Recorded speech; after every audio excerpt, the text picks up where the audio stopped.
Tuloy tayo sa ating mga balita. Dapat na maging aktibo ang Philippine Construction Accreditation Board o PCAB sa pagtugon sa mga problema sa halip na patuloy nitong itanggi ang issue ng accreditation for sale.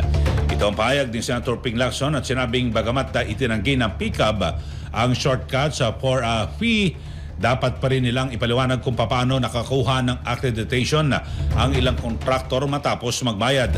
Ang PCAB ay isang ahensya ng pamahalaan na nasa ilalim ng Department of Trade and Industry o DTI at isa sa mga implementing boards ng Construction Industry Authority of the Philippines. Ibinunyag ni Lacson na naugnay ang PCAB sa accreditation for sale at ilang pribadong kontraktor ang nakausap na nagsabing kaya umanong asikasuhin ng PCAB ang mga papeles kapalit ng 2 milyong piso para sa unang pagkakataon. Amo ni Lacson sa PCAB makipagtulungan sa pamahalaan upang masugpo ang sabwatan sa sinasabing substandard at ghost infrastructure projects.